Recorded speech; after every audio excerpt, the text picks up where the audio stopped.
Kimberly Crail is a wise woman, herbalist, and educator who came from Wall Street to the weeds. Casey's mission is to teach folks how to heal themselves using whole plants and foods as medicine. You can heal yourself with simple and inexpensive methods, foods, and herbs. And now, here's the host of Weeds of Wisdom, Kimberly Crail.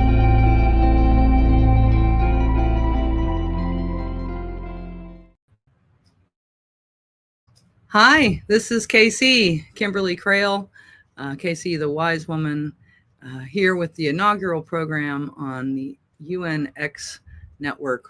And so I'm very excited. I'm going to have a guest this evening who's really just a real wealth of information about topics. And tonight we're going to talk about Egypt and some of the mysteries surrounding Egypt. And before we actually get started with that, so this is our show tonight. We're going to have Kerry coming up with us. But just since this is my first episode of Weeds of Wisdom here on this network, I thought I'd give the audience a little bit of background about who I am and kind of where I came from. As mentioned in the intro, I did spend a lot of time working my way up the corporate ladder. I worked 3 jobs to put myself through school. And ultimately got a double major in philosophy and economics and an MBA and a CPA as well.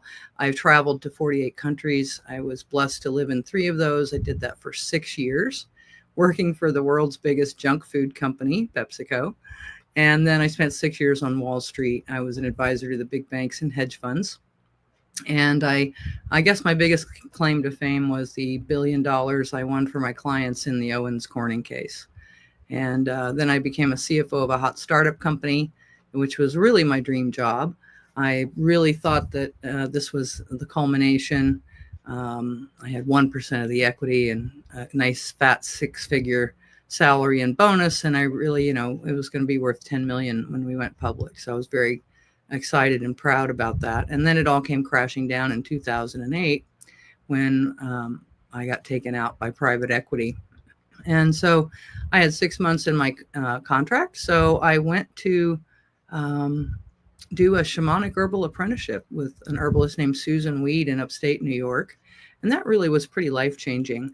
When I came back, I did call my friends on Wall Street for some recommendations, and I was all ready to call this young fella Skip about a job. I think it might have even been at Blackstone. And the funny thing was I had my resume out in front of me and I was all ready to make this phone call. And this has never happened before or since, but I couldn't actually move my arms to make that phone call. So clearly, Source, Universe, Creator was letting me know that this was not something that I could, I'd become someone different. And so it wasn't going to fit with my, who I had become. So I got my real estate license. I sold real estate in Long Island and Queens, New York for a lot of years. And in 2018, I moved to Florida. My mother got sick and she needed me. So then I had a car accident. And so now I have a desk job where I'm a wholesale independent mortgage broker, and we're licensed in 49 states. So it's quite the transformation going from working for the world's biggest junk food company and the big banks to being an herbalist and an educator. So when you hear people, the histories of people, you have to keep in mind that, it's a spiral path, right? Everybody learns from experience as we go through our lives. One thing I know for sure is that from my time in business is that the business model of the medical industry is really not, it would be unsustainable if people were actually concerned about making you well, because it would sort of be one and done, right? I mean, so there's really much more financial incentive to keep you a little bit sick and on a lot of chronic medications, bring you in every 6 months for a scary test, and then prescribe another medication or some medications to counteract the effects of the other medications. It becomes quite the interesting product line expansion. So, my work, in the herbal medicine world, it's really the people's medicine because, source, creator, God, goddess, made nature, and us. And so my work is not to give you a fish to fix you, or to heal you or cure you. I couldn't if I wanted to, because you're the only person that can heal yourself. But my work is really to teach you how to fish, how to make your own medicine. It's simple, it's powerful, it's inexpensive, and it's free sometimes if you have or live near a meadow or sometimes a vacant lot. But you're really the only person that can heal yourself. So, singing is said to open up our other side. It relaxes our minds. It shifts frequency and vibration. Just, the divine instrument. And it engages our right half of our brains, which is the holographic side of our brain. And, St. Hildegard said, music can transform the world. So every week I always sing before we start teaching, because I regard my interviews with my guests as opportunities to learn. And so what I encourage you to do, this is a Seneca Native American prayer, and simple words. And so feel free to sing along, and I'll just sing and we'll get started. Sacred Corn Mother, come to me. Make my way sacred, fill me with beauty. Sacred Corn Mother, come to me. Make my way sacred, fill me with beauty. Fill me with beauty. Fill me with beauty. Fill me with beauty, that I may bring others beauty. And when you sing, you can actually feel that vibration going through your head. In fact, you can kind of feel a buzzing at the top there at the crown chakra. So highly recommend singing. Why did I start teaching? Well, here's why.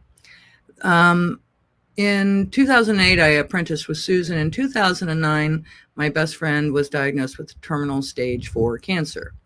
This is a cardiac MRI from June of 2009. And the cancer is that white colored mass that looks a bit like a ghost. And the tumor is actually poking through her left ventricle of her heart. That's what you see right here in the middle. And that's the high pressure side of her heart. And that tumor was 12 centimeters, filling almost the entire left lung completely. And she also had metastases on both adrenals that were about 3 centimeters, or just under golf ball size.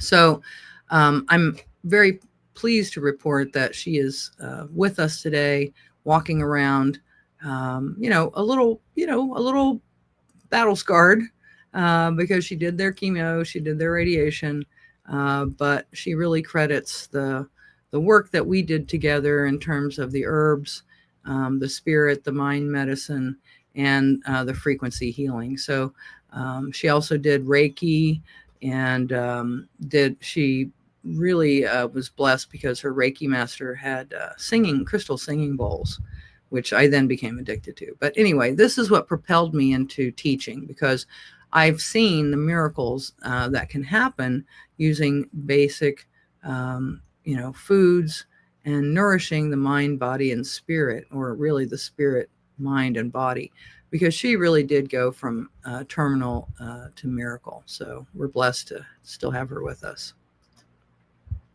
So there are really 3 traditions of healing. There's, the scientific tradition, which is the one the insurance pays for.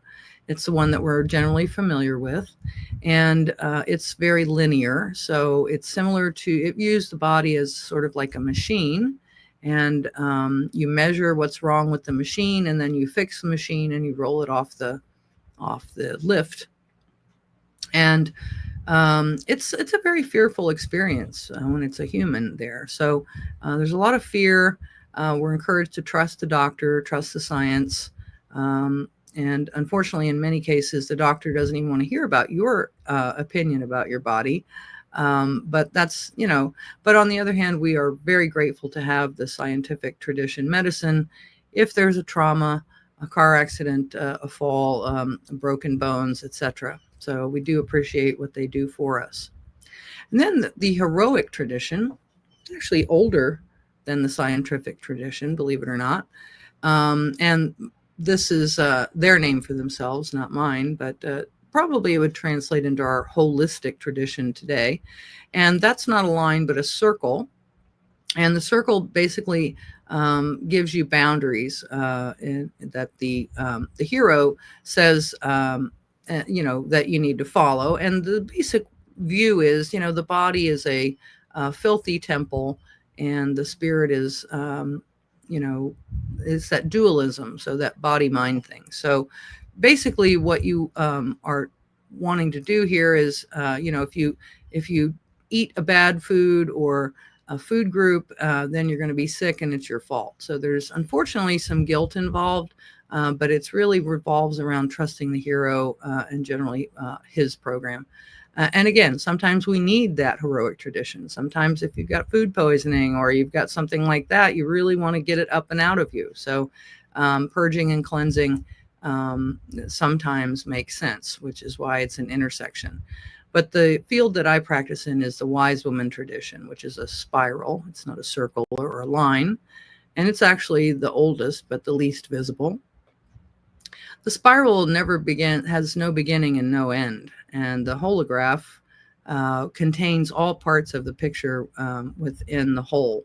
And each part contains the whole. And so it's a very difficult concept for us who have atrophied our sort of holographic side of our brains. But this is what the wise woman tradition aims to do, is to expand that binaural sort of way of thinking, so that we can connect with our own wise healers within, with that source part of ourselves. So the wise woman tradition says, you're created perfect, you're created whole, you're created holy. And nourishment is the key that unlocks health, because health is inherent in every being. So love yourself and trust your wise healer within. So, what is health anyway, right? What's the definition?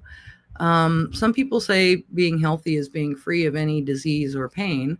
But really, that's not very realistic, is it? So, what the wise one says is good health is flexibility, opening to change, availability for transformation, being grounded while traveling the spiral of life, death, and rebirth. Wise women nourish.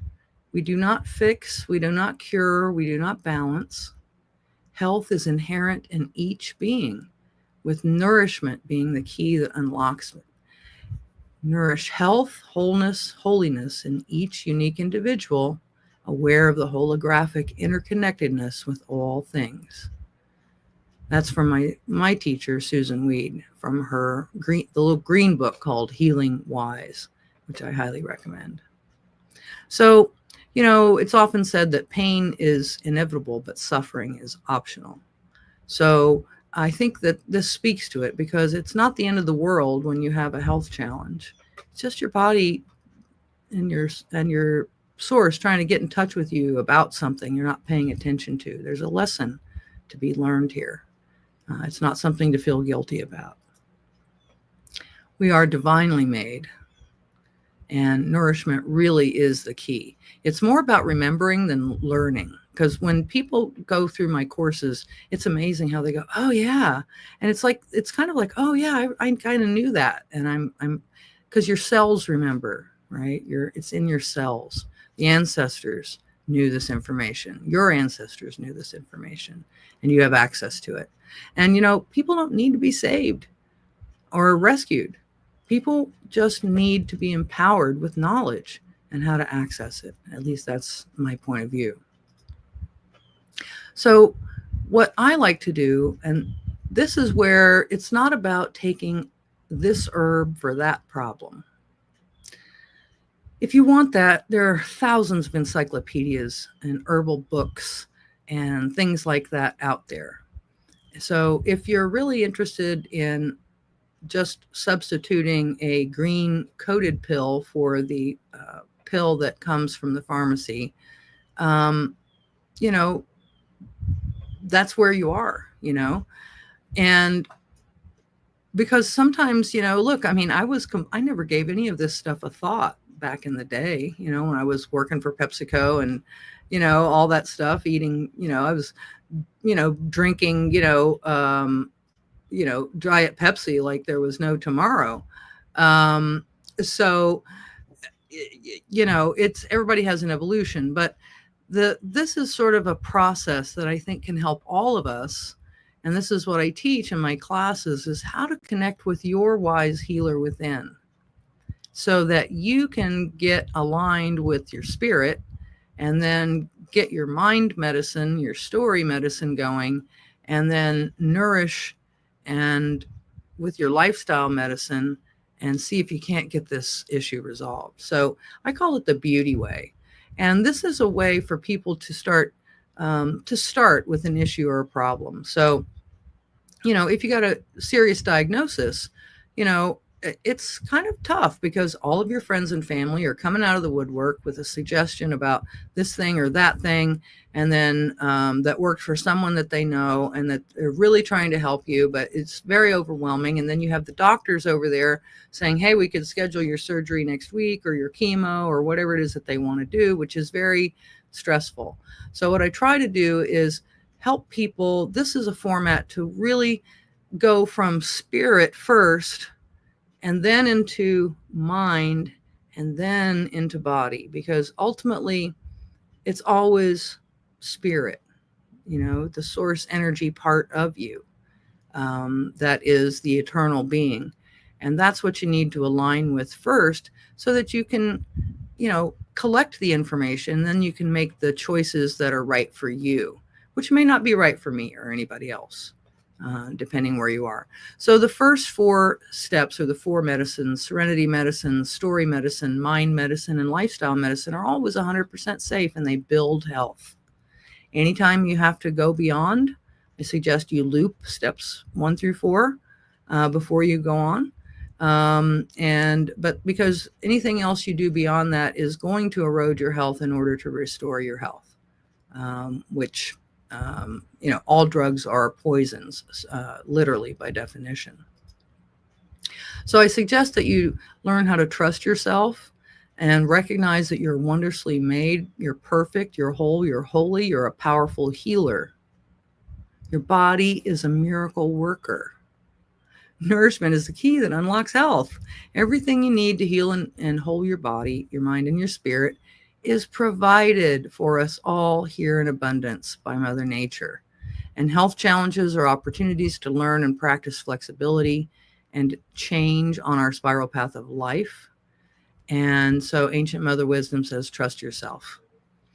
And I'm not saying it's always easy, but at the end of the day, the universe does tend toward perfection. So just trust and know that all is well. And I would also, if you have, you know, the means and you want to support herbal medicine, you know, this ancient wisdom has been hidden from us for centuries. And the mission is really to bring this powerful information to light for all of us to enjoy. So if you can, please use this link to donate any amount, if you can, to help the herbalist eat. We appreciate it very much. And I'll be launching my courses soon here online so that you can have access to that. And go to my website if you want to consult with me in the meantime while I get things together. So I'm going to be bringing on my guest Kerry Cassidy here very shortly. But for now, I just wanted to, not sure how I go back from there. Remove from stage. There we go. I'm learning this. But yeah, so it's really all a matter of getting in touch with yourself, the eternal part of yourself. And because you're the only person that can heal you. I can help, I can support you in that journey. And that's really what my aim is. And I really help people learn to just use simple whole plants. Mostly they're weeds, but I actually teach you how to make a beverage that's really going to, it's just a game changer in terms of your mineral content.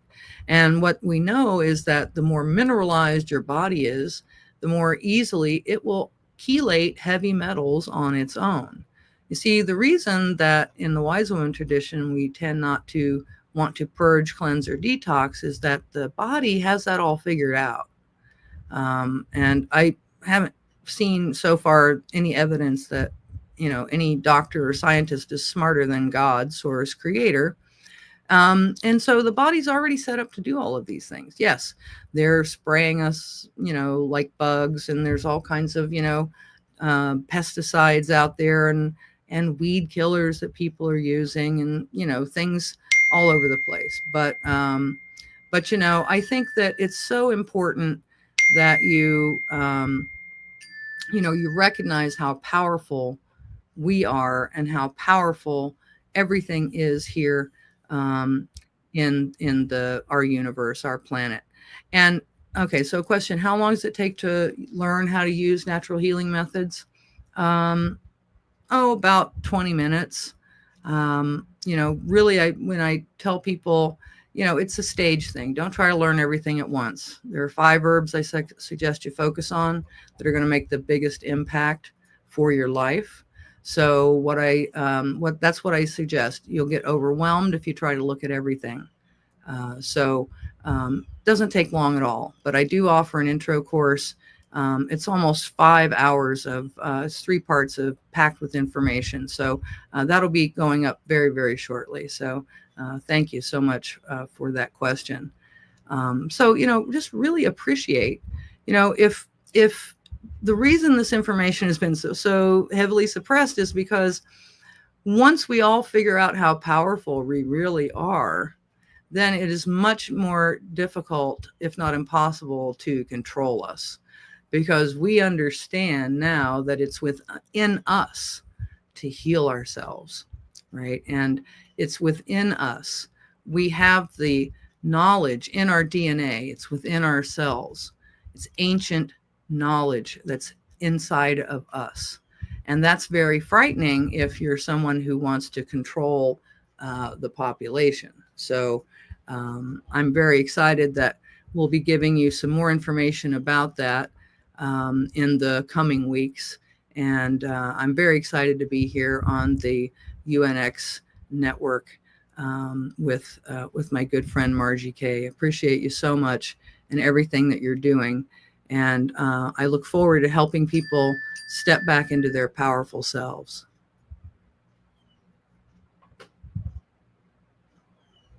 Can't hear you, Margie.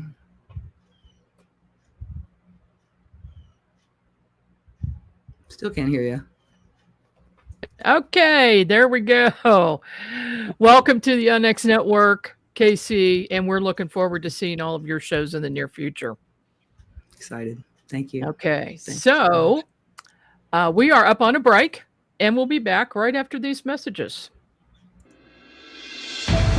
The new book, How to Research a Haunted House by paranormal investigator Margie K. and professional researcher Violet Wisdom, is now available from UNX Media. This one-of-a-kind book explains how to do research on a house with uncommon methods and resources used by historic home researchers, and how to determine who may be doing the haunting and why. How to research a haunted house can be used by homeowners, renters, investors, and it should be in the library of all professional paranormal investigators. Get this unique book at unxmedia.com or amazon.com. That's unxmedia.com or amazon.com.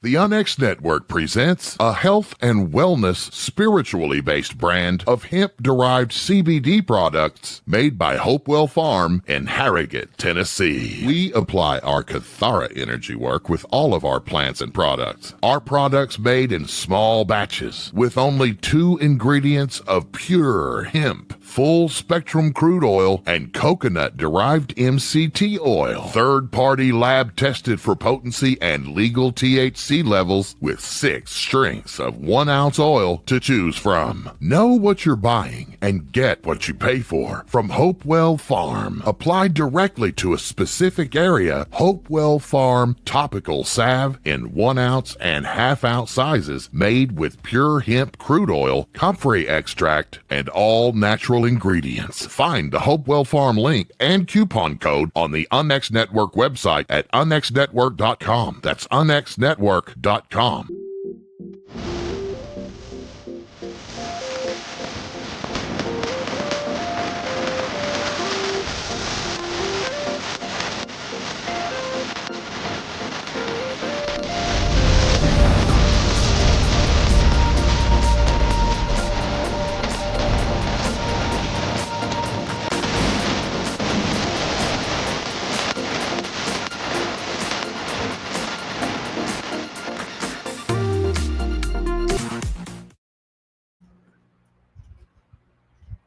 Hi. So, very excited. Just want to give you some background about my guest tonight, Kerry Cassidy.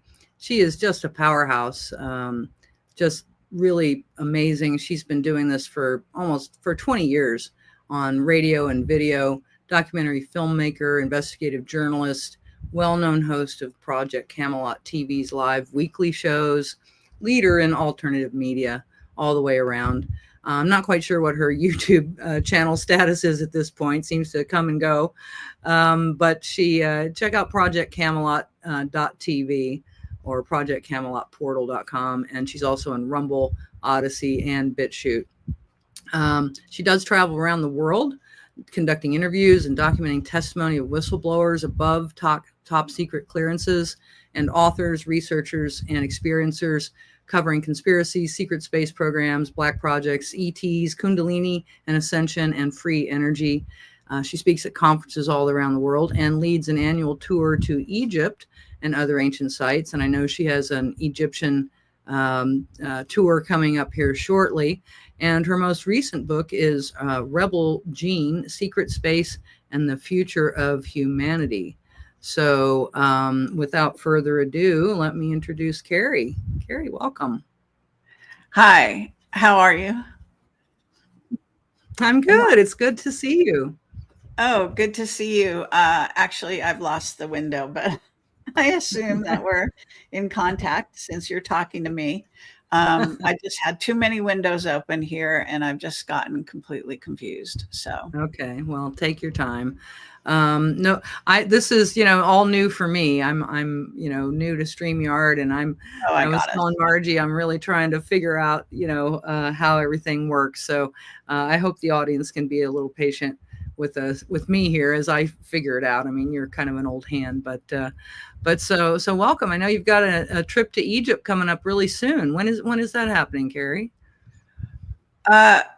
Yes. Well, actually, it's the 23rd of April, which is this month. Wow. And it's been in the works for quite a long time, but we have not gotten enough people to make it what we call a go trip. So we're making one last sort of effort out there. I guess people are very concerned about their money right now. And so it's, I guess, a difficult time for people. But, if we end up with the right amount of people, then we'll make it a go. So I may be going, I may not be going. And if not now, then we're going to push it to fall. But right now we're still on the books to go. Gotcha. Yeah, I've actually been to Egypt myself many years ago when I was working for PepsiCo. I think what were we making in Egypt? I don't remember, some caramel cracker thing. Who knows? But I remember I was blessed because we actually had an Egyptologist who took us around, my colleague and I. And so, was able to read the hieroglyphs and, pay off the guards to get into the, the tombs and that sort of thing. And at that time, it was the old Egyptian museum, which all of the really good stuff was in like the basement or like in these weird back rooms. And so he knew where all of that stuff was, which was really awesome.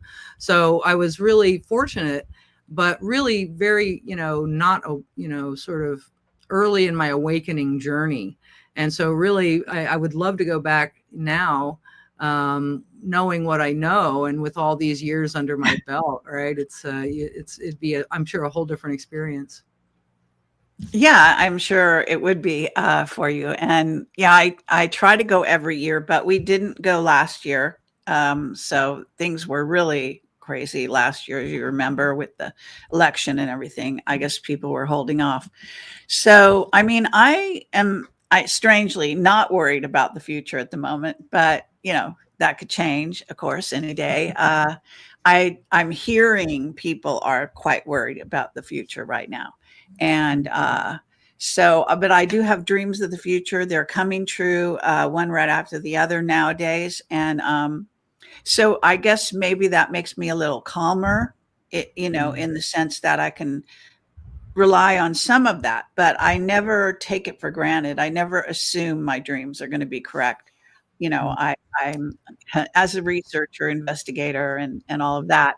So I just consider it a blessing when I actually have dreams that come true, that actually do happen as I was given the information. And it's not always easy to interpret your own dreams, as you might know.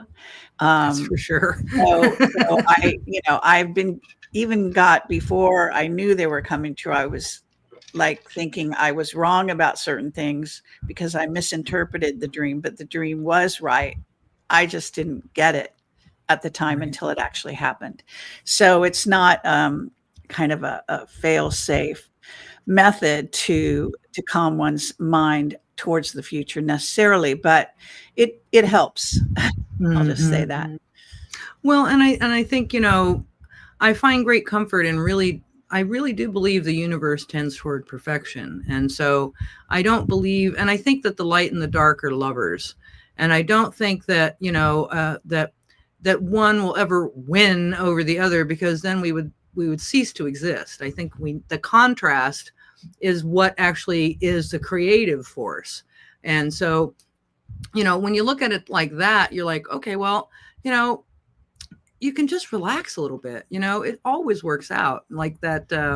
They said in that Best Marigold Hotel movie, I don't know if you saw that one, about the kid who has a retirement he inherits some old, like, decrepit hotel in India, and so he fixes it up for a retirement hotel for Brits and Americans.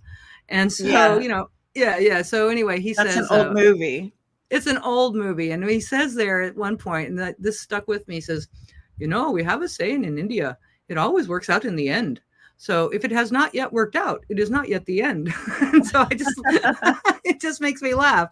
So, I'm with you, and because so much of what, it's either fear or it's love, and if it's fear, it's probably false. If it's love, it's probably real. So, I think, and you get in that, and you can measure that by where you're vibrating, right? If you're vibrating in fear, or if you're vibrating closer to love. So, I think we need to. I think that actually, I would agree generally speaking, but I also think that fear has its place, because you need courage, right? So if you didn't have fear, you wouldn't use courage. But if you do use courage, then, and you're aware of your fear, then you can mitigate it in that way, and also become a brave person who acts courageously in the face of, battle or fear or whatever you want to call it. So I think it behooves us to have courage and, try to greet the future, like Nietzsche said, with welcome the future, actually, and the possibility of return. So I see it that way too, but I also see, the real negative and what really goes on with that. I've seen a lot in my lifetimes, and So, it's not so nice when you have to wait several lifetimes for something to actualize, in the good way, Agreed. Agreed. because people are going through a lot of torturous times and misunderstandings. But I think everyone could say that they have seen where something that they thought was a terrible thing that happened to them ended up to be the best thing that ever happened to them, kind of thing, like the end Mhm. of a relationship. Then Mhm. now, years later, I thank God every day that I didn't end up with some of the men I chose. So Right, that was an right, incredible blessing, so right. I Yeah. do keep that in mind about the future. And I think when you have that thought and you're aware of that in your own life and how it works, I see it as yin and yang. I see the negative and the positive. And I believe what we're doing here on the planet right now is rebalancing that, because it's got Mhm. way out of whack towards the Right, negative, I think, right. in many ways. But yeah, it's called life. That's what we're dealing with here, the interplay of polarities. And I'm Right. told they do go up through the dimensions. You know, the polarity ishness Yeah. Yeah, yeah. is more diminished, but it's still operational, in various, manifestations of reality and other dimensions and so on. But yeah, so great philosophical beginning to our discussion. Well, Um, I was a philosophy major, so I always, oh, all wanted to right. explore that, Okay. right? But yeah, and it really is, in my own case, I was completely unaware of, never even gave any of this a thought while I was working for the world's biggest junk food companies and, traveling the world. So we do have our awakenings, but there were seeds that were planted along the way, right? Which kind of paved the way for me to look back and go, oh, wow, and then certain decisions that I made without really understanding why, turned out to, and well, even losing my job in '08, I Sure. lost my dream job. I mean, the reason I was looking for a sweat lodge is because I'd been on a bender for 2 weeks. I couldn't believe I'd blown it. And so I was looking for a sweat lodge, and it turned out that, I met up with Susan, and then, studied herbal medicine and shamanic practice. So you never know what the universe is going to bring you. And so that's why I say pain is inevitable, but suffering is optional, because, and the same thing with health, right? It doesn't mean that you're completely free of any health challenge. What it really means is you're flexible and you're able to adapt and listen to the lessons that your body is trying to tell you, and take it from there. So it's how you think about a thing changes it. So anyway. Yeah, yeah, it's how you take it.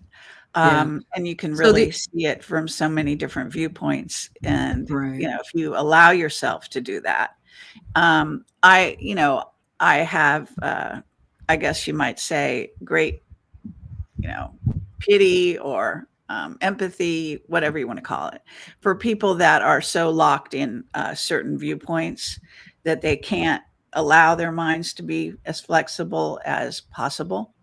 Yeah. And I always like to quote "The Unbearable Lightness of Being." It's a movie title, but I think it's Mhm. it's actually a real statement in and of itself that's quite deep. And I try to keep that in mind as well, regardless of what happens around me Right. and to me. So, That's nice. That's nice. So we have a question from the audience. People are asking about your psychic abilities. So maybe I'm going to talk a little bit more about that for the audience that may or may not be well acquainted with you. oh, all right. Well, what can I say? I've written a book. It's called Rebel Gene and the Future of Humanity. In case you want to read it, it's on Amazon. It does Mhm. have 5 stars, um, Nice. in spite of trolls and everything else. But what can I say? I've always been hyper intuitive since I was a child. Um, and then when I was in my early 20s, I decided to connect all my chakras and try to become enlightened, literally. Mhm. And so I went into the deep meditation, and I was successful in reaching, samadhi, and have had multiple samadhi experiences since then. I consider enlightenment, it's not a destination, it's a journey. And Mhm. so there's no ending. I mean, unless you're going to be God, but you're going to be God anyway. But you know what I'm saying? God's going to, it's like an endless path, right? Mhm. Mhm. So I am very fortunate to have made that personal decision when I was young enough to actualize it, because the older you Mhm. get, the more difficult it is to do that. Right. But I just got a couple books on the subject, and was fortunate in the ones I chose. Obviously, everything. Well, I see things as, everyone has psychic ability, as far Right. as I'm concerned, and I Right. see evidence of that all the time with friends and family and various things. So Mm. we all see as much of the future as we want to see, so to speak. And it can be difficult to see the future, because when you see the future, like if you like it, great. If you don't like it, then it's kind of horrible, because you kind of sit and wait and see if that horrible thing's going to happen, or you try to change it, right? And that doesn't always work out well. And so it's kind of a double-edged sword, as they say. But Mm. I've been a precog probably most of my life, but I became most aware of it after I connected my chakras, and I was in New York City, and I would have, like I had one example of a precog dream. So I had a dream that I was sitting at work, and at that time, I was in my 20s, keep in mind, I was a receptionist at an advertising company, and I didn't like my job at all. And so I had a dream that a glass ceiling above my head broke and fell down on me. And I think it was literally like the next day or two, then they called me in and fired me. So, you know, and I had another dream. These are just like really pragmatic dreams, but nonetheless, I had a dream in the night that my car was towed. And I thought, oh God, that's not going to happen. And I walked out to get my car that day, and it was gone, and it was towed. Wow. So, I've had these things, and so I've learned to pay close attention to my dream and to any precog moments that I have, because I also have visions Right. and getting downloads, people call it, and stuff like that. And Mhm. so I did go through times when I doubted myself, but then they would happen no matter what. And that was just so amazing. Sometimes they're good things and sometimes they're not. So, Right. Right. Well, and that's the way it works, right? I mean, in the tarot deck, there's a card called the Wheel of Fortune. And so the nice thing about the Wheel of Fortune card is that when you're up, you'll be down, and when you're down, you'll be up. So, it's like, you got to just relax into the flow sometimes. And yeah. yes, it is a scary thing. But, I take great comfort that we are eternal beings, and we're having a physical experience. I firmly believe that. I guess everybody's entitled to their opinion, but I do, I've done some past life work myself. Oh, And great. so, I understand that, it's, I think, and I don't think it's, I'm not necessarily sure it's a karma kind of thing, but I don't know. One thing I know for sure, as you said, if the minute you say you've got it, you definitely don't got it, because there's always too much. I mean, our minds are not really, big enough to really, get all of the knowledge. They'd probably, blow apart. So we can only grasp what we can grasp, and it's a continuing learning process, and being an open mind, keeping an open mind, because one of my good friends now is Kathy O'Brien, and boy, I'll tell you, she's really raised my awareness about. I mean, really, mind control is the rule, not the exception.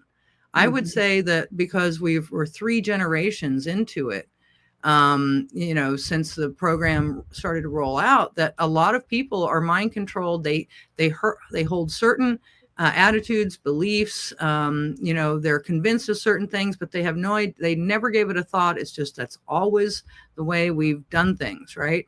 And so I think that's a big thing that we need to help people, liberate people from, right? Is if they want to be liberated, right? Some people don't, and that's fine, right? They're happy to be sleepwalking through their existence, and you can't force people, but just to remain open to these ideas. And I think the reason that people don't want to look at them is because they're so horrifying, because the average, human wouldn't dream of doing some of the horrific things, right, that we observe that these folks do. So anyway, I don't know where I was going. Oh, well, if Kathy is your friend, tell her she's welcome on my show if she would like to be on my show.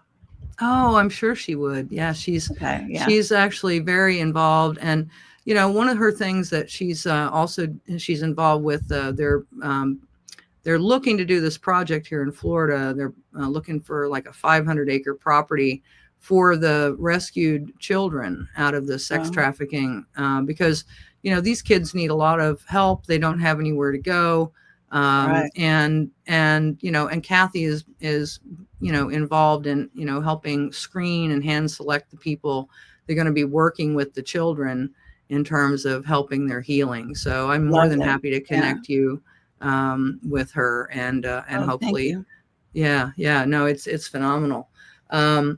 So it seems like the Egyptians really kind of were plugged into a lot of this ancient knowledge. So let's talk a little, educate me because I know you've been there multiple times. You've had amazing experiences there. So tell me, I'm intrigued. So tell us more. Well, okay. So let's see. I'm not sure where to start. I have, I started going to Egypt with Jordan Maxwell and William Henry. So this is right after my mother passed away. I had a small inheritance, and I decided I wanted to go to Egypt with that money. And the name of the tour was Looking for Signs of Atlantis in Egypt. So I was always fascinated by Atlantis all my life. So that propelled me to want to do that. On that trip, I wasn't even in Project Camelot at the time. This is when I've done this for 20 years now. So it was right before I went into Camelot, and I was already starting to film people and interview. I didn't know what I was doing. I was just going kind of flying by the seat of my pants, as they say. So I had bought a consumer grade camcorder. I went on this trip to Egypt, and I interviewed Jordan Maxwell sort of while we're walking through a temple, and asking him about his ET encounters. And back in those days, all the well-known speakers would talk about ETs as, related to outside themselves, but they never would talk about their own encounters. I don't know, again, my psychic ability has always helped me, especially in interviews, I would say. And so I started asking him about that. And at first he wouldn't tell me. And then, I don't know, maybe it was a setting, or maybe figured that I didn't know anything, whatever. Then I just had a consumer grade camcorder, so he gave me an interview that was really about some ET encounters, and said I could never release it. Without his, telling me when it was time, because he didn't want people to know about his ET encounters. And then later, of course, I got into Camelot, and then I interviewed him as part of Camelot, and then he talked openly about his experiences on Camelot. And eventually I actually was able to release that very small little documentary interview that I did with him in the temple in Egypt. But it was many years later that before he actually said I could do that, like 10 years later or something. So, but I was already on that path. So what can I say? I don't know if you know who Carmen Balto was, but she was a wonderful a professor in I don't remember what she taught, but in Canada at a university. And she was very much of an Egyptologist, investigator of Egypt, the history of Egypt. And she's passed on now, sadly, but I accompanied her among her group to Egypt. We had some cataclysmic kind of things happen to some of the people on the trip. By the way, that's something that does happen when you go to Egypt, which I always forget to tell people until we arrive. But just tell you now a warning. No, it's true. It's Egypt has always been about death and the afterlife, right? Right. So that's their whole culture is geared on Book that. of the Dead. Everything. Right. So what happens is maybe it's that, or maybe it's something deeper than that. And it could be because right now these news discoveries are leading to what I can explain later, which is basically the origins of humanity, if you would like to know. And so what happens is a lot of people go through like a life, death, rebirth kind of thing when they go on a trip to Egypt. And a lot of them are not prepared at all. And the people they travel with, even the guides and so on, don't prepare them in any way for what's going to happen to them. Relationships break up on the trip. People have deaths that happen in their family almost inevitably at that same time when they're traveling. Some people will have to leave the trip and go home to funerals. I mean, and that happened to Carmen Balta. Somebody in her family died, and she actually fell apart on the trip. And so me and a few other people kind of gathered the group together and started leading it, because first of all, eventually she left, but she couldn't handle, she was just absolutely decimated. And I don't remember the particulars, so I'm not going to share who it was that died in her family or whatever, but understandably. So I'm just saying that, and other people had other things like that. And that has happened, in my travels with people on the trip and things like that. So it's not to be taken lightly going to Egypt. It's actually, part of your transitioning into a larger self, understanding death and rebirth on a deeper level, that it's really real, not just, I know people that can talk the talk. In fact, I know one in particular who used to be close to me, but when it came to walking the walk, forget about it. They didn't even, couldn't even handle it. So, that's kind of like life, the real thing. You can talk about stuff. You can talk about, death, and you can talk about reincarnation. You can all the things, but some people really can't handle the truth. That's so true. Yeah, I mean, when I did a shamanic herbal apprenticeship. It was not vacation. I don't think people understand that, that when you're doing shamanic work, it's not, oh, it's so nice. Look at the plants. Aren't they great? It's not like, it's not like that. Right. A lot of what you're doing in this work is you're really dealing with your own shit, your own shadow, your own trying to, and seeing, how, what you're really made of. And it takes you down to the core. I mean, it takes you down to the nub so that you can really see what your essence is. And so I think it's very, and it's not something that everybody wants to do. In fact, it was funny because Susan had had so many apprentices leave early. The cab company, the local cab company, it's a joke. Oh, there's another one. Oh, can you please pick me up? Right. And there's a little note where in the Nettles patch where the apprentices live, it says, if you want to leave, I'm doing my job. If you do leave, you're not doing yours. That's a good one. Yeah, for sure. So, I'm going to have to run down and let my dog out. Unfortunately, that's fine. They've decided they have to go out right this minute. That's fine. That's fine. Stop the dog we'll from see doing you. that, We'll see you in a minute. Okay. Yeah. Good deal. So, so I think it's a lot about having just the sensitivity, right? That to realize that you're not just a bag of blood and bones, right? We have spirit and a soul.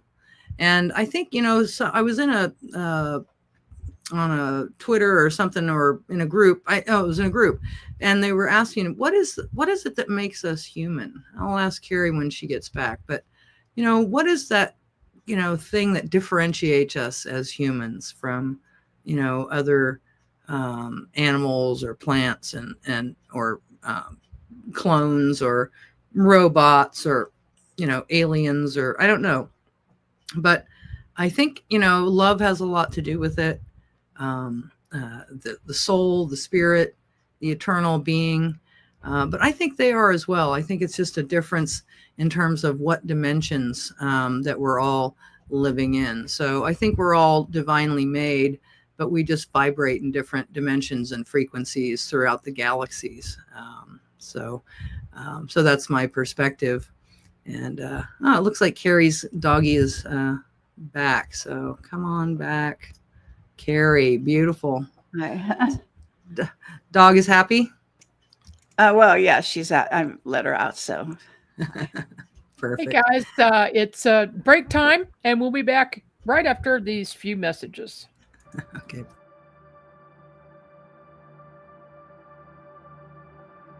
Unlock the mysteries of the spirit realm with the new book, Meeting Wallace. In this channeled work by renowned psychic medium Larry Costa, the reader will delve into the profound wisdom of his spirit guide, Wallace. Together, they share the transformative journey of harnessing psychic powers from the celestial plane. Discover the extraordinary psychic gifts that have empowered Larry on his path, and immerse yourself in a thought-provoking and awe-inspiring read. Meeting Wallace is a groundbreaking endeavor, and it is a perspective seen through the eyes of a spirit guide. Discover the wisdom of the spirit realm alongside actual photographs of ghosts and spirit guides. Get the book Meeting Wallace by Larry Costa at Amazon.com.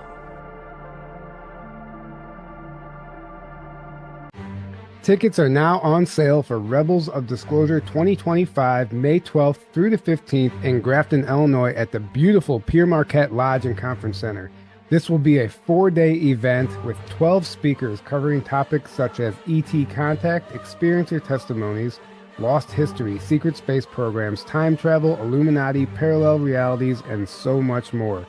Visit journeytotruth.online for more details.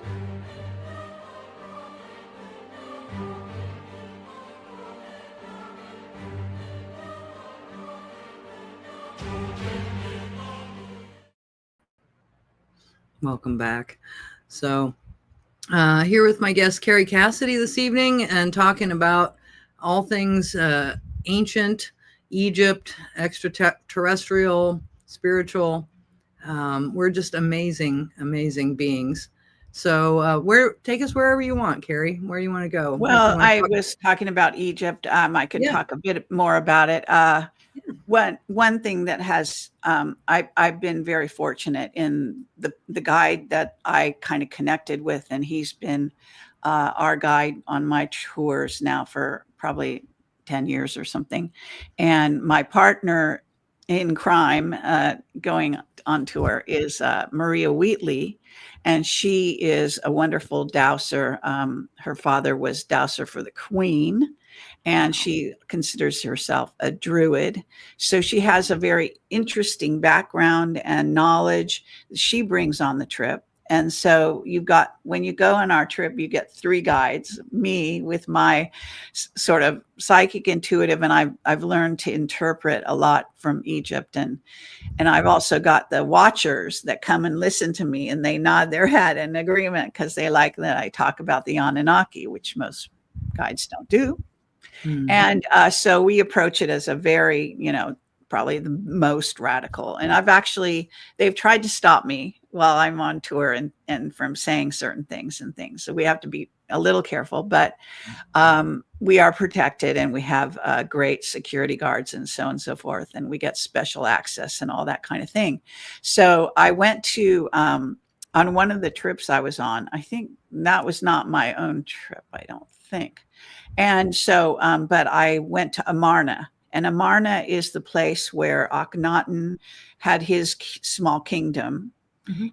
Instead of, because he was the one who rebelled against the priesthood and decided that there was one God, not several.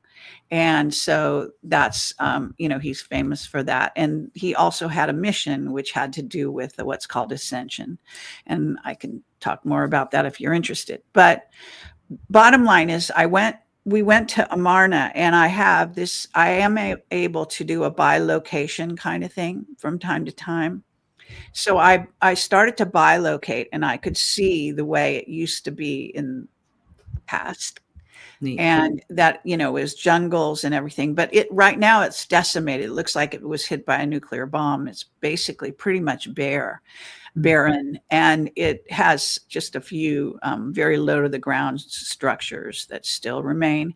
And then up on the rim around it, it's this gigantic, I don't know how you would say the size of it, but it's several football fields big. It's a rounded canyon kind of place. And so around the edges, they used to have meetings in the caves and such.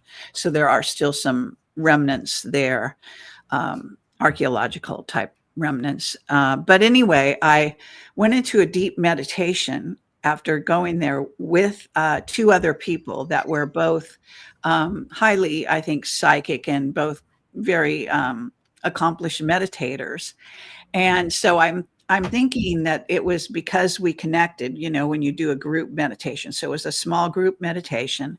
And I basically lost consciousness, I guess you would say. And I went into a scene in which I was in that reality with Akhenaten and Nefertiti and their family. And he wasn't there, but Nefertiti was there.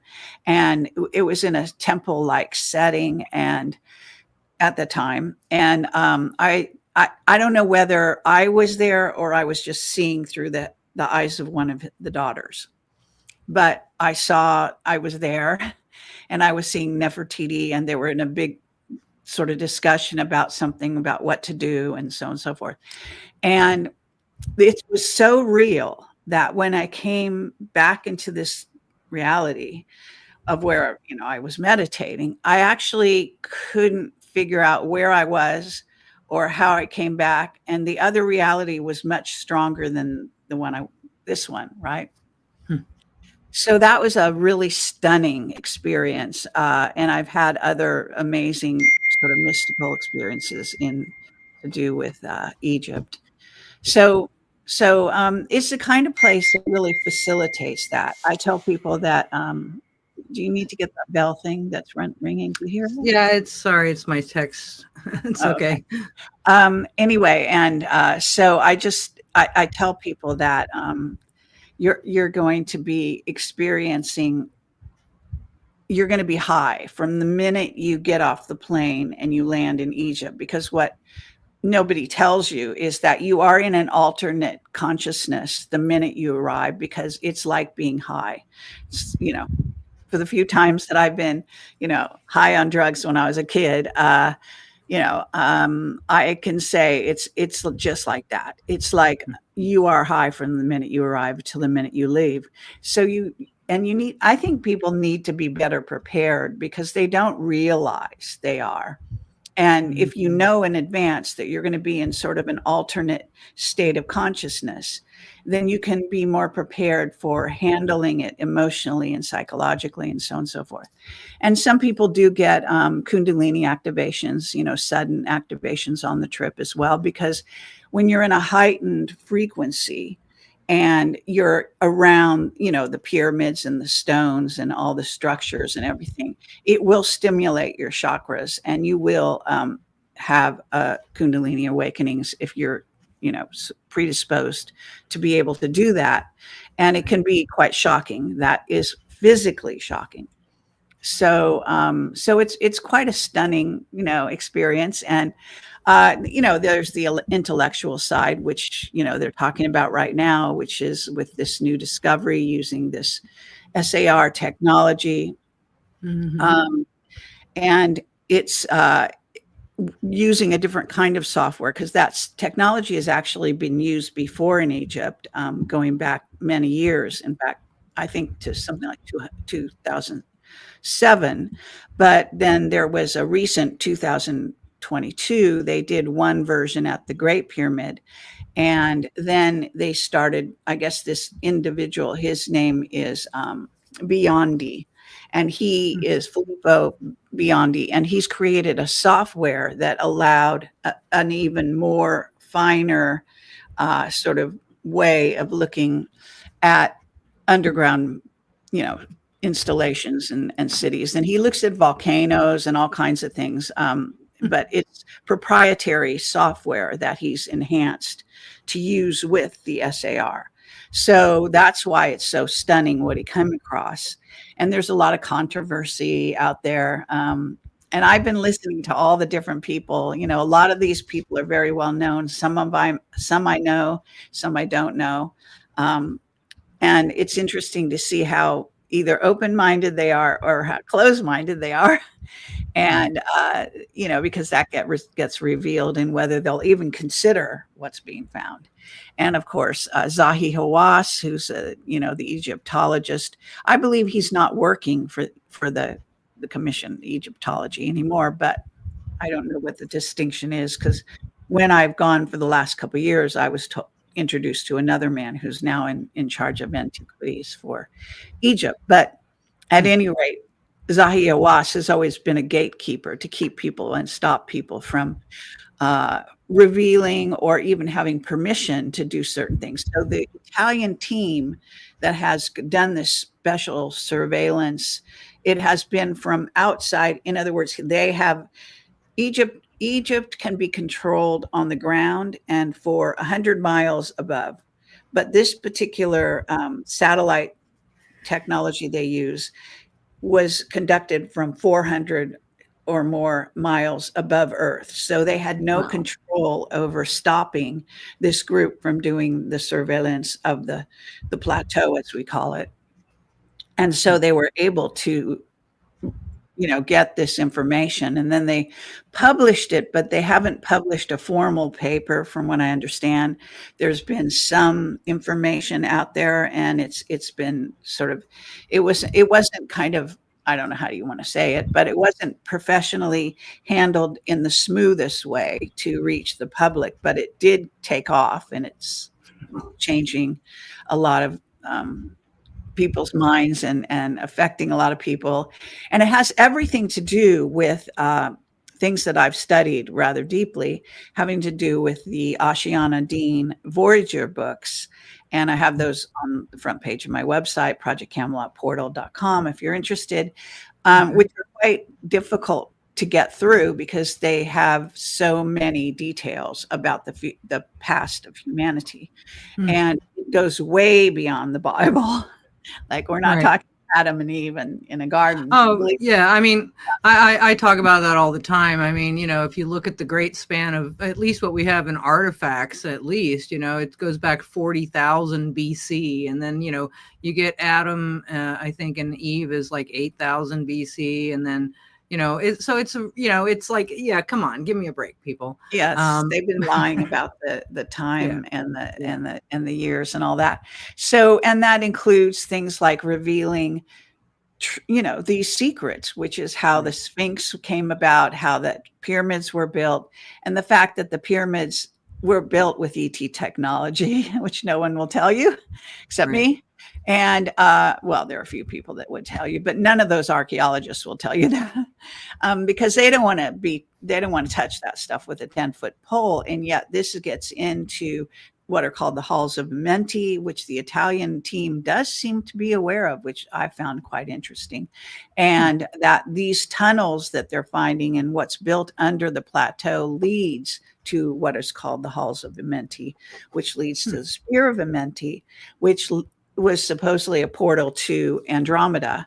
And, the story is quite deep and very long. I won't go into it here, but it's fascinating to me because this gets back to our ET heritage as humans.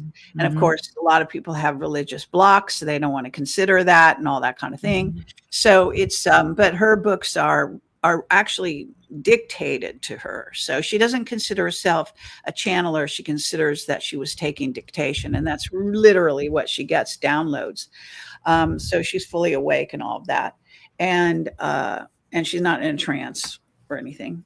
Anyway, so I connected with them on a psychic level before I ever got into Camelot again. And I was working at Jet Propulsion Lab, and I had done a job over there as a contractor. And then I became like an executive assistant to the lab. And during that time, I had a lot of free time. And so I would do investigations. And so that's when I actually discovered her work online. And I just knew that it was correct. It's just, I get information, you know, I know something's right. I know it's wrong, and it works out. I mean, I end up being, you know, getting very good information. So I'm not saying I'm perfect about it or anything. Like I said before, well, it's you're an instrument, and you've been living in it long enough that you understand how to tune it properly, and so that you can pick up, you know, and you can discern, you know, oh, is this right? Is that right? You know, this is exactly what I, you know, really focus on in my healing teaching too, is because everybody, you know, can do that, and sure. You know, and that's really the source of the real healing. You know, in fact, I had a situation recently with my leg. I was doing everything, you know, it was swollen, my knee was hurting, my foot was swollen, you know, doing everything right, you know, but it wasn't making a difference. And when I finally recognized that it was a difficulty figuring out which direction to go, because you lead with your knees. Oh, I was like, boom, I got it. And then it resolved. So it's fascinating to me how, you know, this, all of this, you know, works with the physical and the non-physical and the intuition and the, what we call psychic ability. And, you know, and it's so fun because I think that we're just remembering what we used to know. Mm-hmm. You know, I think that we all used to know this. And so, but for some reason, I guess you know, we've been sort of, you know, cut off from that information, but people like you are helping us reconnect with that ancient wisdom. So really appreciate that. What do you think is and you as well. So, you know, I mean, I think that everyone is awakening and they're, you know, realizing things, and then they're beginning to share. And that's why we have so many people, you know, when I started out, you know, putting my interviews online, that was very rare. Believe it or not. And, you know, now it's the most common thing in the world. So, yeah, I think we're all awakening you know, together and at different rates, and that's all fine. You know, time and space are an illusion anyway. So when you get hung up, I'll call it, you know, it's called materialism. You know, when you believe that, you know, there's a spiritually materialistic element to a lot of people when they get into various disciplines, and they start to believe in a time construct that they got there first, so therefore they're more entitled to something. And that's a very Illuminati also concept. So, you know, if you should find yourself feeling elitist, it's always a good thing to do, is to remind oneself that it doesn't matter when you get somewhere, because time is an illusion. Right. And right. So that's just a fact. You know, you're going to get there anyway. Well, and, you know, I really like Abraham Hicks. And there's this one thing that she says that just cracks me up. She goes, you know, you can never get it wrong because you can never get it done. Right. So isn't that nice? Right. Because, you know, you can never really get it done. So just carry on. You know, again, it's if it's not, you know, if it hasn't worked out yet, it's not yet the end. So I think everybody says the same thing in a, you know, maybe a more humorous way, but that's amazing. So yeah, man, I wish I could come with you to Egypt. I really wish I could. Maybe I don't know, I'll hit the lotto in the next couple of weeks, and you never get my know. passport renewed too. But life has a funny way of sort of sometimes choosing for you. or being facilitated, Yeah. So anything could happen. That's why I don't close the door to saying we're definitely, even though it's like 20 days or so, that I'd have to leave and everything. But I actually, in 2012, I was leading a tour to Egypt, and even my good friend, Sean David Morton, who sadly has passed on, called me up and said, "Don't go. It's too dangerous. You shouldn't go." And I said, "I'm sorry, I'm going." And like 2 weeks before we got our group together, 2 weeks before the date we were supposed to leave, and we went. And it was a wonderful trip. And we had the entire Egyptian museum to ourselves. Wow, that's Because great. so many people were afraid of the 2012. You remember the build up to 2012 and huge honest. And we had some amazing experiences on that trip. Some very mystical, cool stuff happened.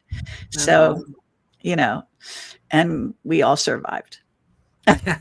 Yeah. Well, I got, unfortunately, I didn't go to Luxor on my trip because at that time they were really, it was a lot of kidnappings of Americans at that time. So they advised not to, PepsiCo, we got the State Department security briefings for every country. And they're like, no, probably not a good idea to go to that region.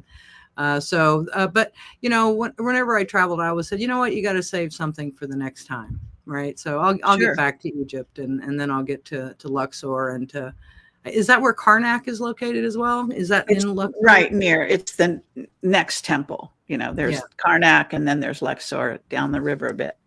Nice. So, where do you think we are in terms of the, I guess, enlightenment process, or because a lot of us feel that we're in this, I don't know, I've heard people talk about the photon belt. I've heard Cliff High talking about the yugas, but definitely I think, there's people like saying, oh, the Schumann is going crazy. There's definitely a lot going on with us right now. And what's your perspective? What do you think is going on, and what do you think the future holds? I'm just I have a litany of dreams, as I've said, that show me the future. Now, I can't say they're going to all happen. Okay. Mm-hmm. So that's one of the reasons I don't really talk about them that much. I can share elements of that. But I also, before we end today, and I'm not sure how much time there is, I have some breaking news that I wanted to share with everyone too today, that just came through right before the show. So it's an article I just posted on my Telegram for those that do go to my Telegram, where I post everything on a daily basis, as well as my rants and commentary on things. But anyway, but to get back to this, this sort of, I guess, my dreams of the future. For example, I saw Trump win. I actually saw him win prior to 2020, and I misinterpreted my dream thinking it was 2020 that he won. And then the closer we got to 2020, we could see he wasn't going to win. And sure enough, he didn't, right? Because they stole it. Well, in my dream, what I saw that I misinterpreted was an exodus of people. You know how illegal aliens come in through the border? Well, they were leaving going out of the border. And so I thought that meant that he was going to win then, but it didn't. And then as he got closer to winning in 2024, he was saying, the minute I get in office, I'm going to be sending the illegals out of the country. So it was exactly my dream, which was right, but it was me that didn't quite catch on. I didn't catch on to it, my dream, until closer. Once he didn't win in 2020, I realized it was going to be 2024. And the more we heard about the illegal aliens coming in and crashing our borders and all of that, I realized that my dream was true. So I knew in advance that. But there's been other things. I've also seen celebrations. I've seen that we're going to have some very good times ahead of us. I'm not sure how long those are going to last. I did see, I have seen that we are going to be at war with ETs. That even in Camelot, we were told that, but I've actually been in a situation, which I guess I'm not going to explain right now because, maybe it's not a good idea to say that, but I can say that, I have people saying to me, oh, the golden age, blah, blah, blah. And I have seen beyond that. So I have seen that, there is going to be more war, but it's going to be a war with aliens and to take back our sovereignty here on Earth. And, that a lot of the underground bases are manned by various ETs like Greys and reptilians. And we're going to be trying to kick those people out or beings out, and so on and so forth. Let me see if there's anything else earth shaking. Well, I have seen some volcanoes erupting in the future, and I know certain ones that are going to erupt. Now, I don't know when they're going to erupt, but I definitely have seen them. And so I kind of believe that that's going to still happen. So some earth changes I've seen. I've seen tons of stuff, and sometimes I don't know, I don't know where to place it because I don't know what comes before what in the future. Right. There's no real timeline, so to speak. You can't really drop it in. In any kind of even remote viewing, as you may know, telling timing is very important. And it really, it's important in the sense that I'm just saying, say this, that, I watch remote viewers, and I've studied remote viewing. I've done remote viewing. I've been accurate at it.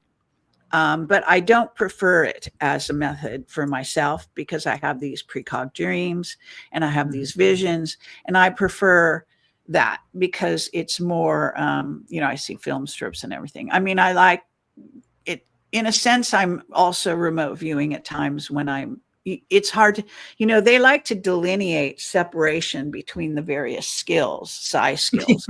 Yeah, I know. But I don't see it like that. And you're visual.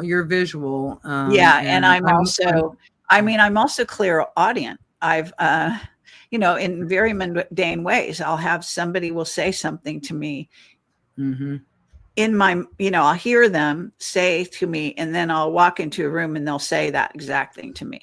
So, being clairaudient is kind of bizarre. It doesn't happen very much. So I tend to be more visual than clairaudient, but I do occasionally have that. That's kind of that subject. So whatever we might want to.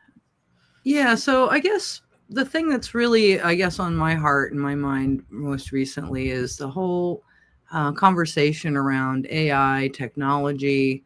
I don't know what happened. I think Trump might have been kidnapped. I don't know. This recent behavior of snatching up people off the street, like the Stasi, for writing op-eds, and deporting them, really, I mean, it just makes my guts clench up. And I just don't know what is this part of the, 5D chess thing? Is there the dark mega element? I mean, I just have no idea what's going on. Musk gives me the willies, and just, talk to me about your perspective on that and where we are today. Well, I don't think Trump was kidnapped. I do think there's more than one Trump. There's a Trump that is the real one. He's still alive. But I think that, he has stand-ins and stuff, but he's not, the ones that are standing in are just under orders. They just do what they're told. Unless they try to go off the reservation, so to speak, and then they have to be covered up, whatever mistakes they make. But for the most part, I think, the White Hats are in charge of the Trump, and the real Trump is in, in the seat of power. I would say that, a lot of things that happen are kind of deceptive, and that we don't know the whole story. So it's always like, if you only have part of the elephant, you don't know what the rest of the elephant looks like. And pieces, there are people that have pieces and they conflict. And some things like this later signal thing, for example. I think 107, I don't know if you listen to him. Some people can tolerate him, some not. It's when he goes away. all biblical that I have to like just No, for I a can't while. go there either. But I have ranted at him, so I got to know him personally and stuff like that. So anyway, and I've written even columns. I've written articles to him, about him, to Trump, about Trump. So I'm very out there as far as where I'm coming from, what my points of view are. But I also knew the White Hats before they went public and before they became, QAnon, for example. And so I already was working with them, trying to help them with the ET thing, so to speak, for what it was worth. And, since then I've kind of been kicked out by them because I don't follow the party line. I don't always agree with decisions they've made along the way. So all that is my articles. And if you want to know those articles and read those articles, they're all on my Substack, which a year ago I couldn't even get onto my website. That it was being under attack so much that I just got frustrated. Like, how do I communicate with people? Right. And so then I stumbled on Substack and I thought, oh, I could start a column here and put my articles here and I could have a voice. And so indeed, that's what I did. And so now I've got a lot of articles and they were all written in the last, year or two, most of them. And so for people that are interested, you'll hear me rant and you'll see me rant, and I get angry about certain things because, I see certain injustice or I don't feel it's balanced, a certain approach, whatever it is. But for the most part, I have sided with Trump and his team and the people that support him and a lot of the policies that he has. It's more a question of execution and sort of not telling the people the truth, which I have a big issue with. And so I will reveal the truth that I think they should be saying, but they aren't. Of course, nobody listens to me, so but in a certain sense. And that's why I think at this point, one holds one holds meetings and doesn't invite me. And I also know that behind the scenes, he's told certain people not to talk to me, not to interview me, especially leading up to the election, because they felt that I was some kind of, danger, and so on and so forth. So it's kind of a mixed, you're asking me, where I stand, and it's a mixed bag.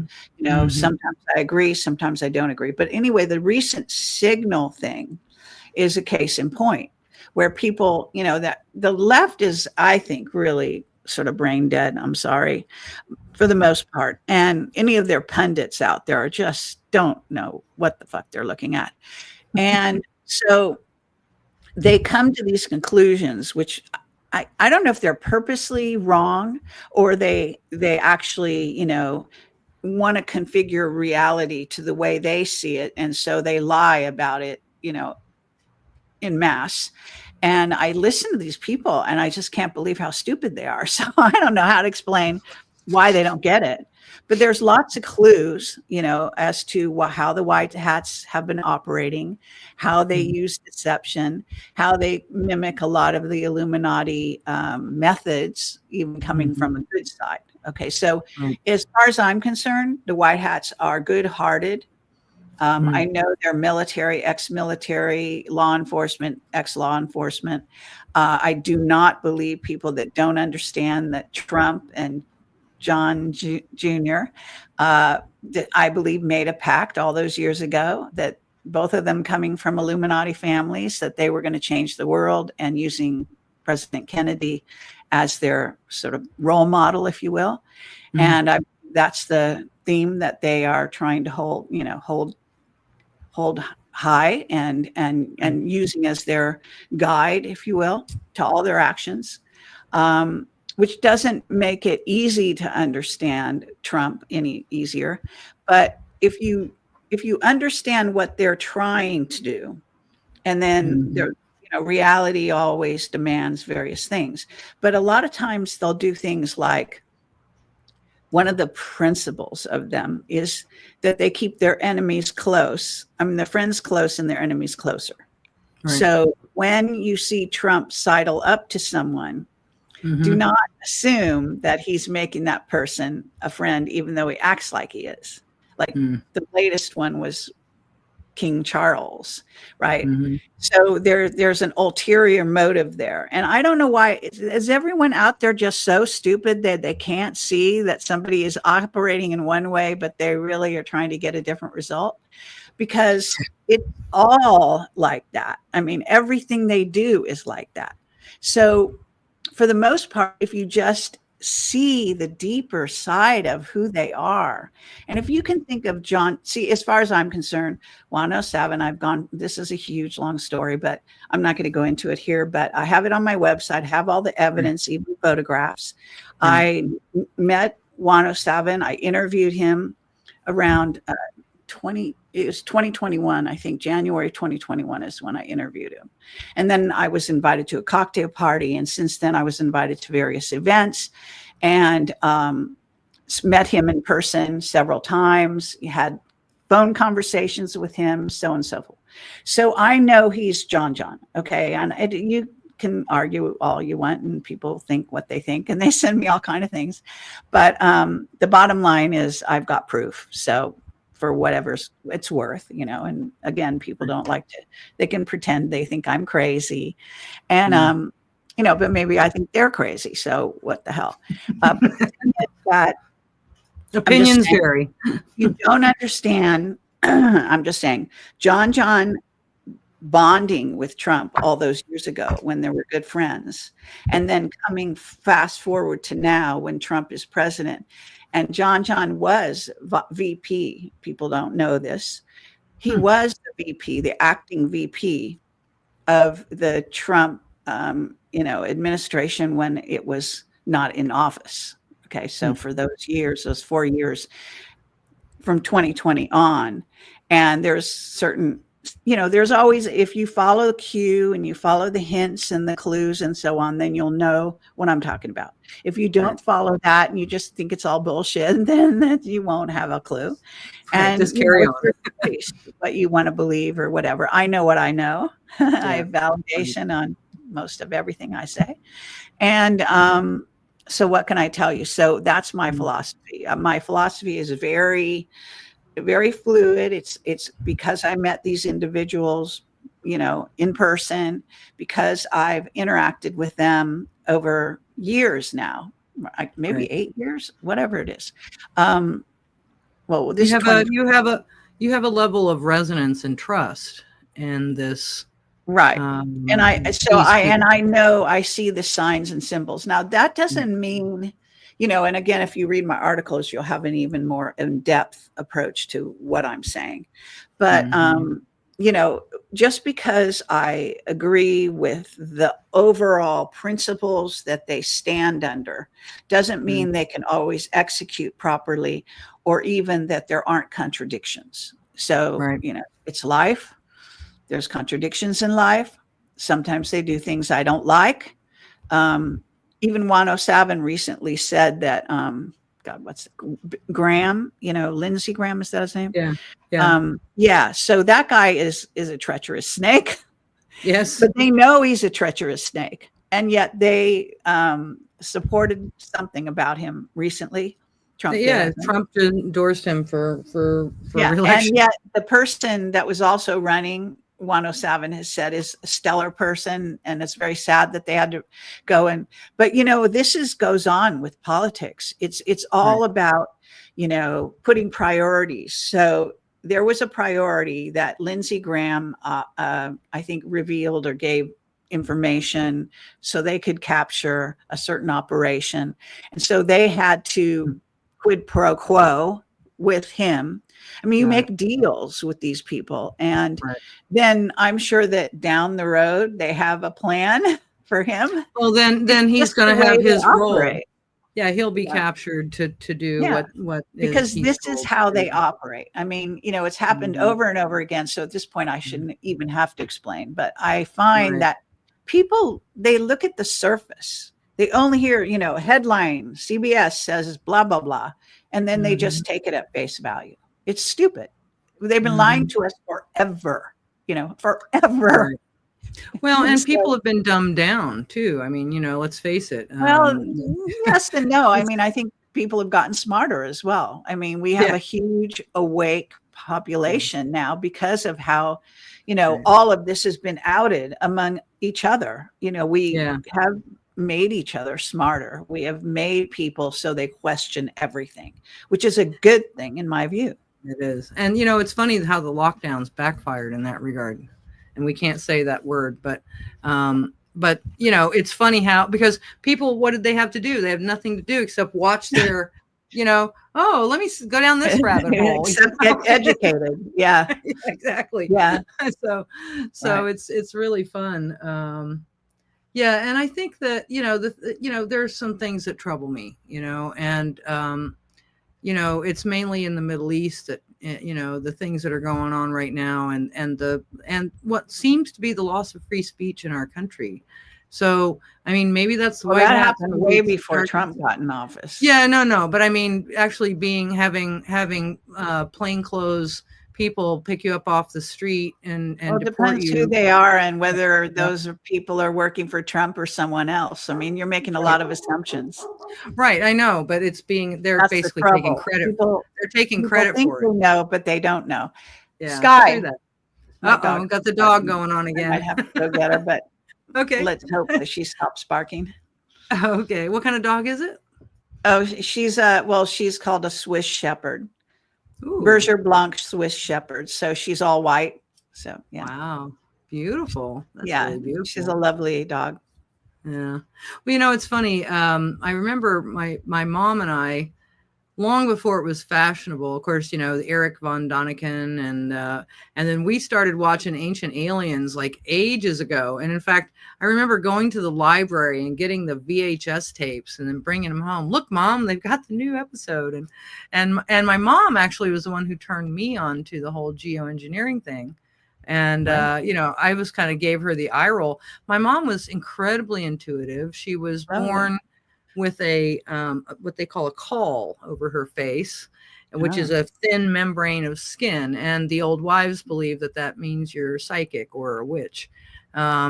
And so my mom was incredibly intuitive. And so she often would pick up on things, right, that it's like, oh, honey, well, da da da. And I'd be like, yeah, sure, Ma, whatever. But she was really spot on, and, Right.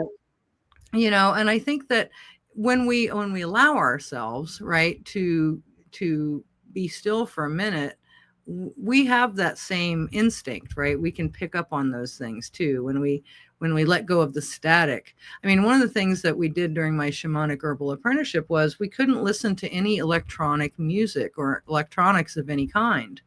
And the interesting thing is when you go for a period of time without that, you can hear other things that you can't hear normally.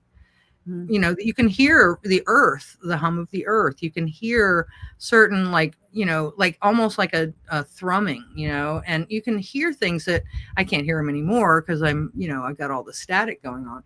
But it's fascinating, really how miraculously we're made. We're just such miraculous beings. And I guess human means we're many different races is my understanding. Is that kind of how it works out for humanity? Yeah, we're a hybrid race. Yeah. Okay. And so I don't, and people kind of, so I'm curious, where does the soul come from? I guess all beings have a soul in the universe. Is that true? Or with spirit? How does that work? Yeah, I don't presume that, but I do think that there's always a two-way communication with everything. In other words, everything around us. It doesn't matter whether it's a table, a computer, a car, this or that. It has a consciousness of a kind. and you Right. can therefore communicate with it, and it can communicate with you. Mhm. And even dead people use things like, when my mom died, she turned the TV on and off. Right, And, right, we knew she was there, right. and there's all kind of things like that, right? So everything is alive, and witches and warlocks and magicians know this, okay, that this is the case. And I think when you realize that the entire that God is everything, it's not just some category over here and the devil's over there and all this horrible stuff that people believe. It's everything. It's literally God consciousness is in everything. And so if you realize that on a deep level, you can actually, first of all, it makes you care about everything more, right? Mhm. And it also allows you to communicate with everything, and realizing that everything is also communicating with you. And so and that again is a double-edged sword, because I tell people, I'm not supposed to use that word about the jab Mhm. thing, but Mhm. if you want to communicate with nanographene oxide, for example, and spike proteins, you can ask them, they're very conscious. You can ask them to leave your body and things like that. So there's a Hmm. communication that you have with everything. And those everythings also have a communication with you. And so Mhm. AI, by the same token, Mhm. communicates with you, and you can communicate with it. And so understanding that communication is never a one-way street, basically. It's a Mhm. two-way street, and that again, everything is part of God consciousness. And therefore, if you go through your life with that consciousness, you'll find the universe is much more responsive to you in what I consider to be a more positive way. And Mhm. when something is like, there are certain things can happen, where, I mean, I've turned off the TSA machines in airports. Good for you. Yeah, because I didn't know I could, but then, I got in a situation where I was kind of desperate and put the idea out. And so it's happened several times since then. Now I don't even try anymore. I just, go through the bullshit. But, you know, what I'm saying is that, and you've heard all the stories, that a mother to rescue her child has pulled a door off a car that's not supposed to be physically possible. And, Right, there's all these things, we call them miracles, right. but in reality, it's always a miracle. And Mhm. my dog wants to come in again. So maybe you can take that for a minute and just Yeah, let me I'll run. take it for a minute because that's a great actually dovetails with a thought that I have because sometimes I'm a kind of a control freak, so I want it to be the way I want it to be. I'm an Aries, and the thing that I figured out is that when you are controlling something, then you're rarely limiting it because the solution has to be A, B, C, and have 1, 2, 3 elements. This is the way I want it to come in, universe. Well, what have I done? I've just limited, right? How I haven't made room for the miracle. I haven't really made room for all of the ways that it could manifest that I could never even imagine. And so that's what our creator our source is really great at. And so I think what Kerry is trying to say is that once you relax a little bit and you get in the flow, and keep an open mind, the universe is more.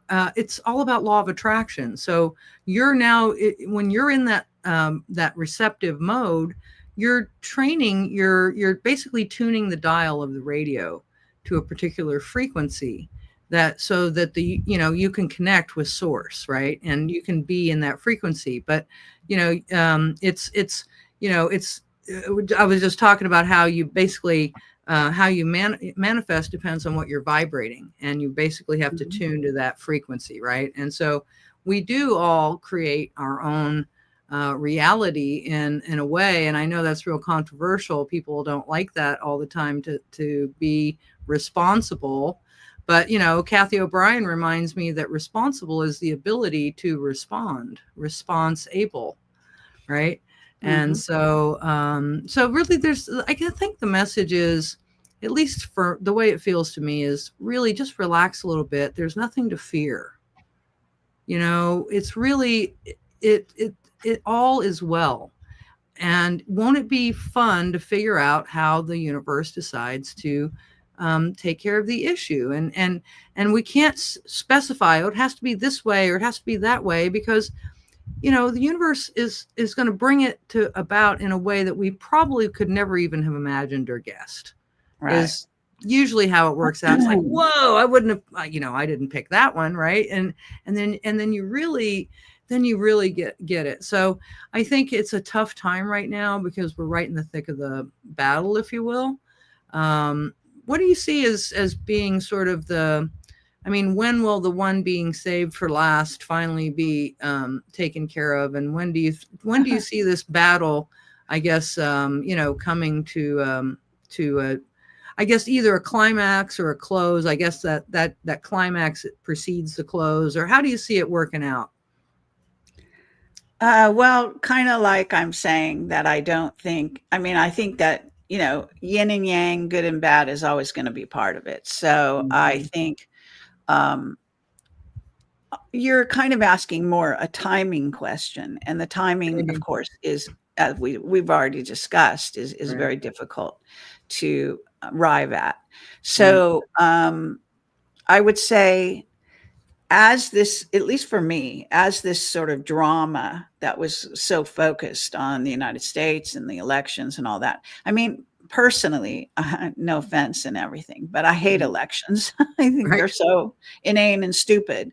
And all these politicians getting up and saying the same thing over and over again, and they're basically lies anyway.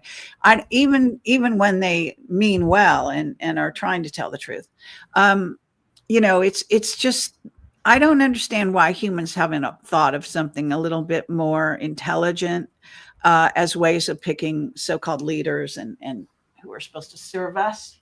Cat, sorry, is trying to chew on some wires. Anyway, and I'm just saying that I don't think this thing voting, this obsession with voting, and now they want to use paper ballots. And, I've watched the farmers get in line in Egypt to give their ballots, in a little piece of paper.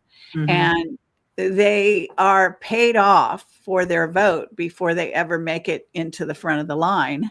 Right. So by the time they get to the front of the line, they took money and they will vote differently.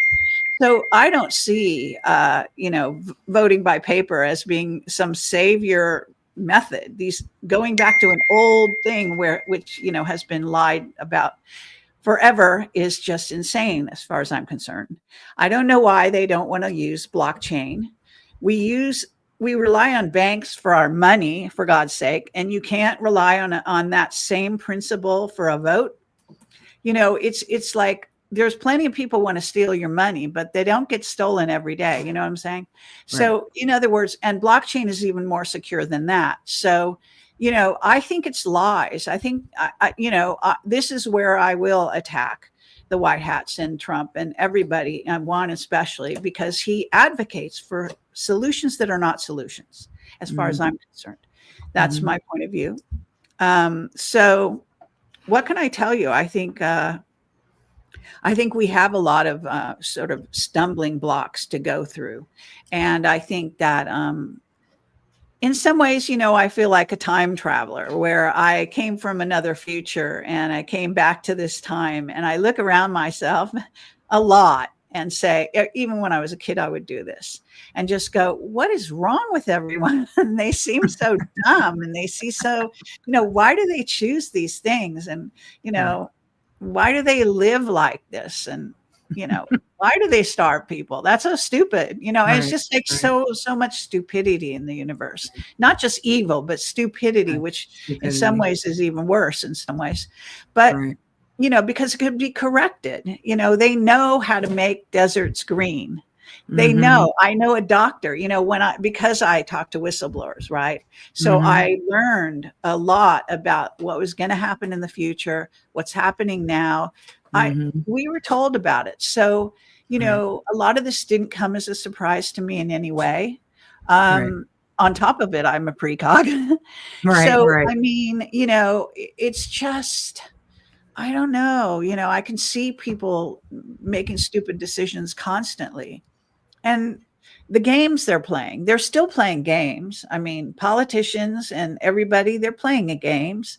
They know who killed Kennedy. They know Right. exactly. So they Right. dribs and drabs, now they're telling people that Oswald was on the ground. He couldn't have been in the Right. book depository with a gun. He never shot a gun that day. Right. Right. There's so many lies, and they're Right. still out there. They're still Right. banging these lies, Right. these drums and these stupid, stupid things. Um, I can't stand commercials. I really can't stand them. I don't watch them. I turn them off. I turn the sound off for sure. And if I can't, I always mute it, but I also look away. I do not look at commercials.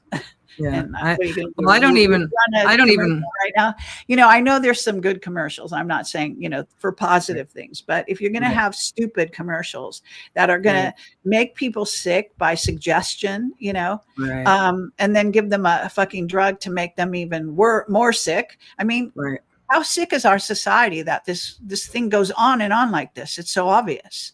Yeah. There's so many things. There are solutions to everything. Right. No, I And completely agree. And look, the reality is that people want to control other people are going to be the ones withholding the information, because mind control is based on information control. And so you're absolutely right. One of the we do have a question though in the audience in the few minutes we have left.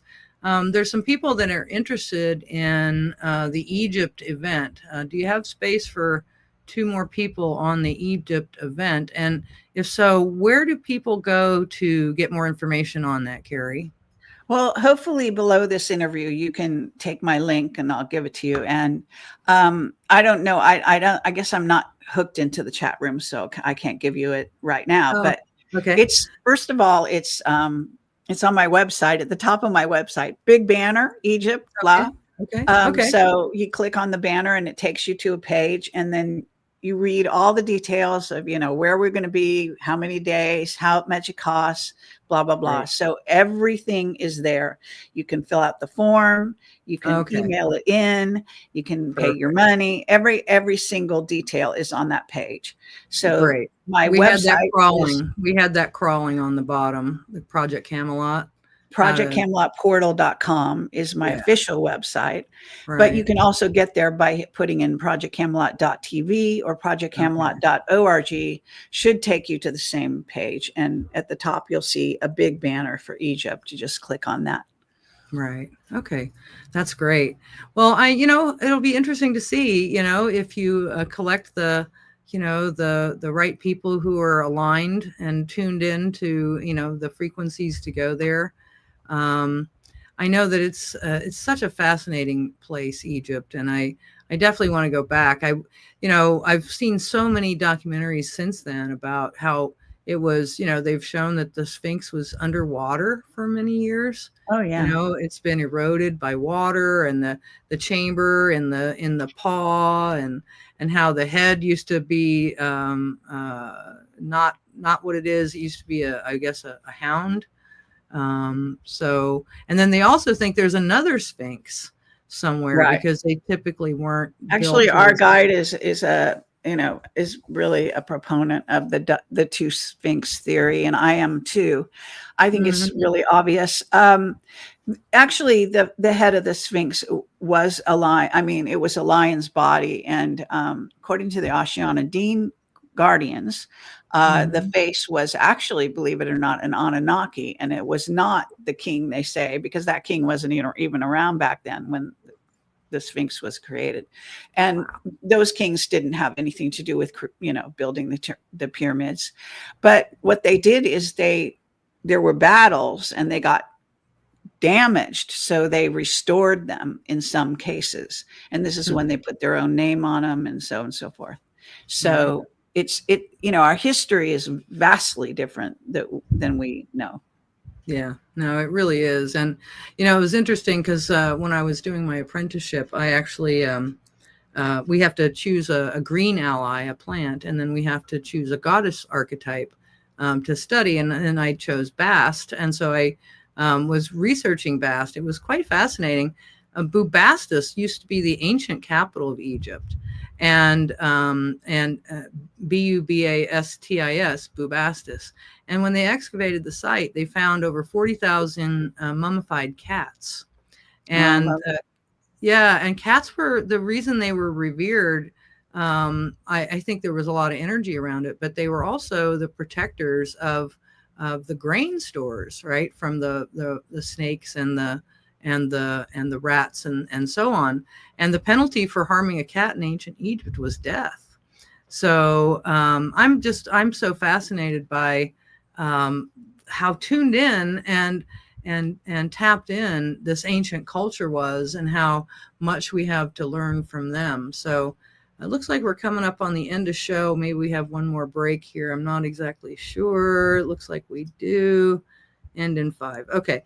So thank you so much, everybody, for coming on to the Weeds of Wisdom podcast. We'll be back next week. I'm not sure if it's going to be Laura Eisenhower next week, but I've invited her, and then the following week we're going to have Tony Rodriguez.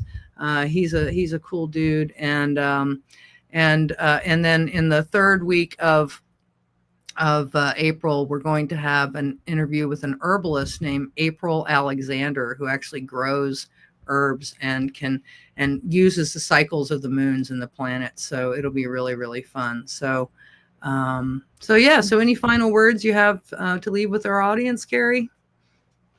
I guess just, go to my Telegram, first of all, because I put everything on there that I'm coming across, and it doesn't mean I agree with it. Please don't think that, but right. Something that I think people should see, whatever it happens to be.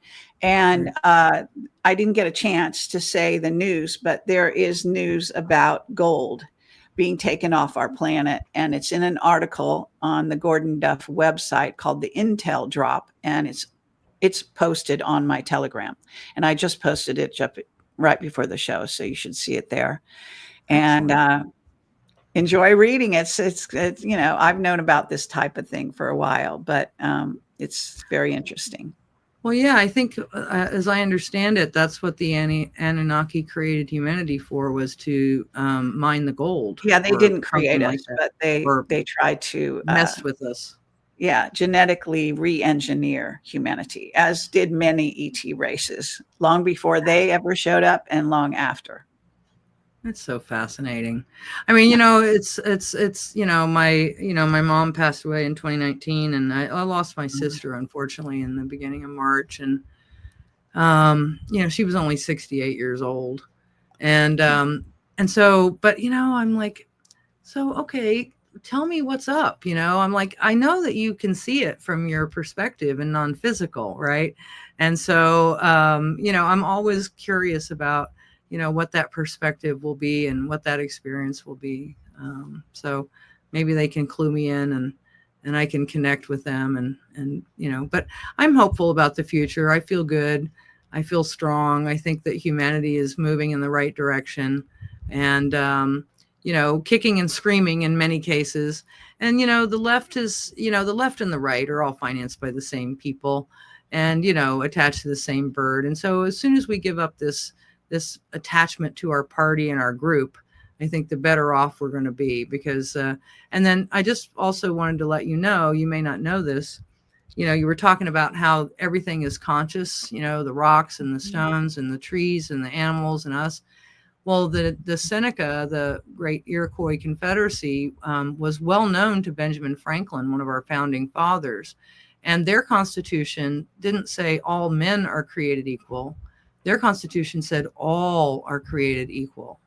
Mm-hmm. So all, all, mm-hmm. So I really, I think that we're going in the right direction. We are we're created we're given so much abundance. And so I think a lot of the work is to choose what you focus on, right? Because where you project your energy, you always get what you expect. There's a lot of power in positive expectation. So keep it positive. And until next week, I wish you all green blessings. Thank you so, so much. Thanks.